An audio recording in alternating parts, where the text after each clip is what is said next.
penggemar kripto, untuk mendapatkan keuntungan finansial yang sesungguhnya, kamu harus mengetahui alat yang tepat untuk pekerjaan ini. Jadi, aku sudah mencari-cari, mendengarkan para ahli, dan membuat beberapa video untukmu yang bisa meningkatkan permainanmu dengan serius. Sudah siap dengan buku catatanmu? Ayo mulai! Penghasilanmu adalah alat paling kuat untuk membangun kekayaan. Dan ketika kamu tidak memiliki pembayaran apapun, tidak ada cicilan rumah, cicilan mobil, kartu kredit, atau pinjaman mahasiswa yang sudah lama ada hingga kamu menganggapnya seperti hewan peliharaan. Ketika kamu tidak memiliki pembayaran apapun, kamu memiliki uang dan kamu bisa menjadi sangat kaya dengan cepat.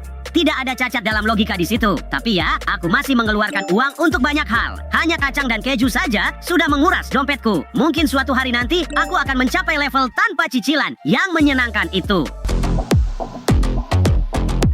Kita semua tahu betapa cepat teknologi berkembang, tapi sedikit yang benar-benar memahami cara menggunakan alat baru ini dalam permainan perdagangan. Jadi mari kita menyelami beberapa wawasan tentang ini. Setuju? Stop loss adalah satu-satunya mekanisme yang akan mengeluarkanmu dari perdagangan yang merugi sebelum hal itu menjadi tidak terkendali. Pada masa lalu di lantai perdagangan, ketika kita berdagang secara manual, menggunakan tangan dan berteriak, kamu tidak bisa mengatakan, jika aku masuk ke posisi ini, aku akan otomatis keluar dari situ. Kamu harus mengandalkan diri sendiri untuk menarik pelatuk dan keluar, menerima kerugiannya. Saat ini, dengan perdagangan digital, kamu dapat mengatur stop loss itu secara otomatis. Ketika kamu terjun ke perdagangan, oke, aku percaya ini. Aku tahu jika harganya sampai di sini, aku harus keluar. Aku akan kehilangan $1.000.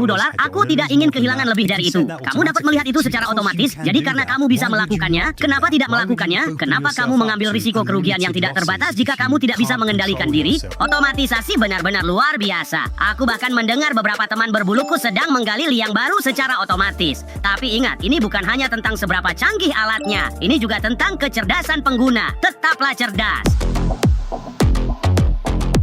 Tapi tidak semua alat yang menang adalah hasil dari teknologi baru. Metode klasik masih jempolan selama kamu tahu cara menggunakannya dengan benar. Dia muncul di kantorku. Aku melihat di laporan pajaknya begitu banyak nol. Kepalaku pusing. Tapi yang benar-benar menarik adalah bahwa bagi seseorang yang menghasilkan 8 digit pendapatan bersih, dia membayar pajak 0%. Bagaimana bisa? Dan aku tidak bisa memahaminya. Pendapatanmu 10 juta di sini, Bung. Tapi kemudian pada baris kewajiban pajak tertulis 0. Lalu aku bertanya, bagaimana kamu menjalani hidup? Dia berkata, Carlton, aku bahkan tidak tahu hari apa dalam seminggu ini. Sesibuk itukah? Bukan karena dia begitu sibuk, tapi dia tidak bekerja. Dan itu karena dia telah membangun portofolio real estate yang begitu besar, sehingga dia menghasilkan $10 juta secara pasif. Dan dia membayar pajak 0%. Ketika dia meninggalkan kantorku, dia pergi ke San Diego dengan anak-anaknya dan menghabiskan sisa minggu itu membawa mereka ke SeaWorld. Saat itu hari Selasa, Chris. Dia tidak tahu hari apa itu. Dan itulah yang membuatku tersadar, wah, itu benar-benar gila. Aku harus paham, aku harus memahami real estate, dan aku perlu memahami semua strategi pajak terkait real estate. Jika semua ini sah, maka ini benar-benar mengejutkan. Hanya bukti lain bahwa portofolio yang terstruktur dengan baik bisa menjadi kunci sukses. Aku bahkan rela tidak mengenal hari demi ini, lalu saat musim dingin tiba, aku otomatis berhibernasi. Hehe, itu saja untuk hari ini, kawan. Semoga episode ini mencerahkan bagimu. Tetap ikuti terus untuk lebih banyak trik finansial. Jangan lupa untuk like dan share ya. Sampai jumpa lagi.